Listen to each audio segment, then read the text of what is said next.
Y para ya comenzar el análisis de este tema, vamos a tomar contacto con Marina Lacalle, quien es analista política y profesora de la Universidad Austral y la UBA. Muchas gracias, Marina, por acompañarnos en Conexión Global Prime. Muchas gracias a ustedes. ¿Cómo están? Marina, quiero partir preguntándote respecto de la figura de Cristina Fernández. ¿Cómo queda después del fallo de la Corte Suprema? Bueno, paradójicamente, a pesar del fallo que la condena a prisión y posteriormente lo que ya se sabe que se va a ratificar, que es la prisión domiciliaria, esto refuerza su figura y lo podemos ver fuertemente con las manifestaciones que se fueron dando estos últimos días, sobre todo el día de ayer y durante el día de hoy. Y también genera una certidumbre e incertidumbre dentro del plano político, es decir, su imagen queda fortalecida después de tantos golpes en las diferentes causas que ha tenido y esta polarización que generó también a nivel político ya hace varios años durante el gobierno de Mauricio Macri y aún más durante el gobierno de Javier Milei. Pero bueno, la realidad es que la figura de Cristina Fernández de Kirchner hoy por hoy se encuentra fortalecida dentro de, sobre todo, del peronismo, ¿no? Porque la salida de ella del liderazgo del partido hace que el peronismo logre una cuestión que es importantísima de miras a las próximas elecciones de octubre. Precisamente, Marina, vimos que todos los sectores del peronismo se unieron y salieron a defender a Cristina Fernández, un peronismo que llegó bien fracturado a las elecciones que finalmente le dieron la victoria a Javier Milei. ¿Puede esto favorecer al partido? Claramente esto puede favorecer al partido. En las últimas elecciones, el peronismo, digamos, después de la salida de Cristina, y específicamente durante la elección en 2015, donde Mauricio Macri gana las elecciones presidenciales, el peronismo se mostró fragmentado. Históricamente, y esto no es una novedad dentro del análisis político, la fragmentación de los partidos políticos, lógicamente, al menos en el contexto de nuestro sistema electoral, genera, digamos, una ventaja hacia el partido opositor en caso de que se encuentre unido. Otro ejemplo lo tenemos, lo que vimos en la ciudad hace muy poquito, ¿no? El 18 de mayo con las elecciones locales. En este sentido, toda la oposición, es decir, que son anti-kirchneristas, tanto el radicalismo como diferentes sectores del PRO, incluso con el ex jefe de gobierno porteño, fueron fragmentados y esto, si bien no generó que el peronismo gane la elección local, sí generó que el peronismo vuelva a tener su peso, su electorado cautivo del 30% en este distrito, algo que no se había dado en las elecciones anteriores.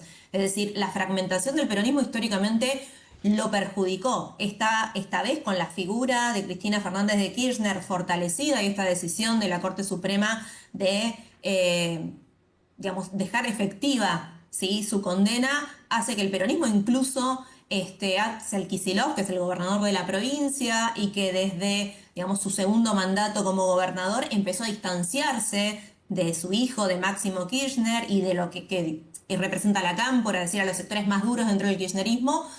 Axel Kicillof empezó a tener una especie de búsqueda de liderazgo propio dentro del partido, eso lo llevó a alejarse de ella y efectivamente la decisión de la Corte Suprema de hoy hizo que Axel Kicillof se acerque a Cristina en una señal de cohesión del partido político que hoy por hoy la realidad es que preocupa al gobierno, ¿no? Porque si bien la certeza, digamos, la certidumbre que tenemos es que Cristina ya no va a participar, Cristina no puede ser candidata nunca más, Cristina no puede votar incluso en las elecciones hasta que termine de cumplir su condena, pero la incertidumbre que tenemos es, bueno, cómo se va a reconfigurar ese mapa político y sobre todas las cosas, cuáles van a ser las estrategias del oficialismo, es decir, de la Libertad Avanza y también del PRO, ¿no? El PRO tiene que tomar una decisión si efectivamente va a seguir cortándose solo o va a generar algunas alianzas con el oficialismo de cara a las próximas elecciones.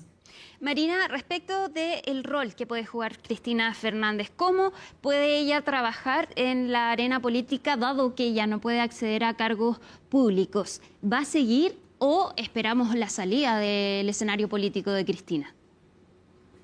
Mira, un indicador claro de que Cristina tiene intenciones de seguir dentro del campo político, más allá de que hoy no pueda ser candidata, tiene que ver con el lugar que aparentemente va a elegir para residir, es decir, para llevar a cabo esta condena domiciliaria, que es en el barrio de Constitución, que es un barrio céntrico ¿sí? De la ciudad de Buenos Aires, con lo cual esto le permitiría a ella estar cerca del partido y del lugar, digamos, de resonancia de las principales decisiones políticas del país. Se barajaron otros lugares, más en las afueras de la ciudad de Buenos Aires, pero aparentemente la expresidente elegiría tener domicilio fijo en la ciudad de Buenos Aires. Sí, que es bueno el segundo domicilio que ella tiene después de su domicilio principal, que era en Recoleta, de donde se mudó después del supuesto atentado que tuvo contra su vida, ¿no?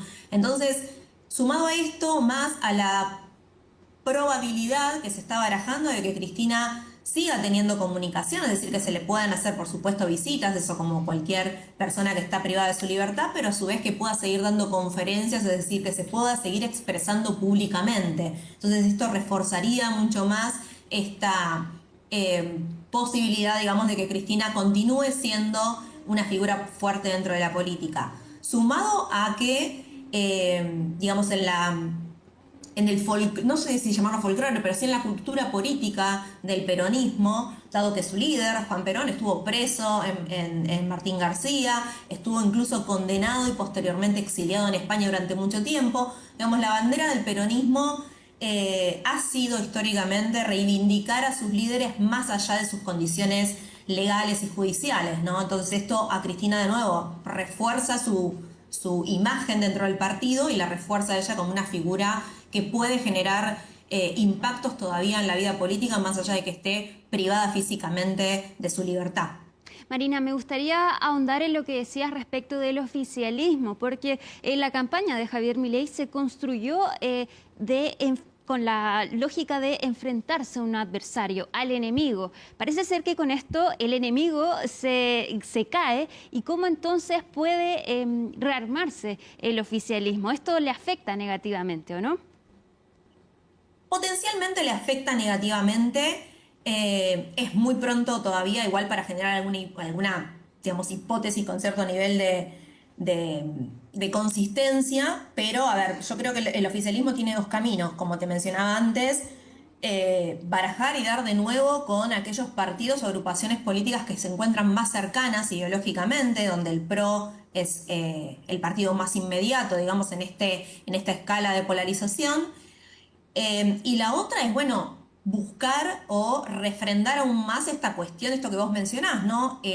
Enemigos y un partido político que está en las antípodas de la ideología del presidente, es decir, de su electorado fuerte, esto no le mueve la aguja, al contrario, ¿sí? Incluso más allá de que el Poder Ejecutivo no tenga ninguna injerencia en el Poder Judicial.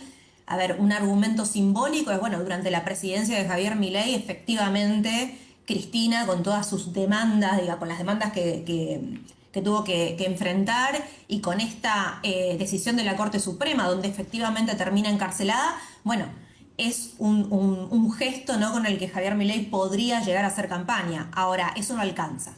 Sí, yo creo que lo importante es que se pueda acercar al resto del espectro político que de pronto está más cercano ideológicamente a él. A ver, otra cuestión es que la realidad es que más allá de que retóricamente Javier Milei es bastante controvertido y genera también ciertos rechazos y polarización, incluso rechazo de su propio electorado, ¿sí? Se suele decir que, bueno, quizás no gusta mucho lo que dice en términos de derechos políticos, de derechos sociales más que nada, pero sí se reivindica la política económica que el gobierno está teniendo. ¿Sí? Argentina logró cierta estabilidad, más allá que obviamente la inflación no bajó abruptamente y no estamos en una inflación de menos de los 2 dígitos. La realidad es que la política económica fue positiva, ¿sí? Obviamente eso va a tardar en llegar al bolsillo del argentino, pero sí fue una política en lo macro estabilizadora. Y vemos que las primeras señales del mercado también han sido positivas, tanto acá como en Wall Street. Es demás, el sector empresarial de afuera le parece una buena señal, ¿sí?, que en Argentina se condenen a los presidentes que atravesaron procesos de corrupción. Entonces ahí fíjate que tenemos varias aristas, y por un lado el campo político y por otro lado algo que lo podría beneficiar a Javier Milei sigue teniendo que ver con este resultado positivo de sus decisiones a nivel macroeconomía. Por último, Marina, precisamente respecto de la decisión de la Corte Suprema, esto es histórico porque es la primera expresidenta después de la democracia que ya fue condenada, se hace firme esta condena. ¿Esto abre la puerta a que se pueda seguir condenando a políticos? Marca un precedente importante. Históricamente Argentina ha tenido presidentes que han sido condenados. La cuestión es que han sido condenas que llegaron muy tardíamente, como por ejemplo con el presidente Carlos Menem, que solamente cumplió 3 meses de prisión domiciliaria porque era ya una persona mayor, pero que durante todos estos procesos, él sí, como no había una condena fija, él incluso siguió siendo senador, es decir, siguió siendo una persona activa dentro de la política. Mauricio Macri tiene un montón también de causas donde fue sobreseído en la mayoría de ellos. Yo diría que la figura más cercana a la que sucedió con Cristina es justamente su ex vicepresidente, Amado Boudou, que fue también condenado en 2018 y tuvo que cumplir prisión, efectivamente en una prisión, porque él no es mayor de 70 años, durante 2 años. Es decir, acá lo fuerte y lo importante es que es una expresidenta constitucional que pasó por un proceso, ¿sí? Y que efectivamente debe de cumplir años en su vida activa de política privada, digamos, de llevar a cabo esta actividad. Lo que no es raro es que el factor común de todas estas condenas, que fueron todos los presidentes en democracia, salvo Raúl Alfonsín, tiene que ver con la corrupción. Sí, algo que no sorprende, obviamente, lamentablemente, a América Latina, pero que parece ser que en Argentina siempre es un factor detonante de todas las campañas electorales e incluso del malestar social, y que incluso también impacta nuestra política, porque la realidad es que sigue siendo un país donde hay alta incertidumbre con respecto al manejo de los fondos públicos, con lo cual eso también repele mucho las inversiones de capital internacional. Marina Lacalle, muchísimas gracias por acompañarnos en Conexión Global Prime. Que estés muy bien y esperamos tenerte nuevamente en el programa porque fue muy interesante este análisis. Que estés muy bien. Chao. Muchas gracias, Alicia. Buenas tardes.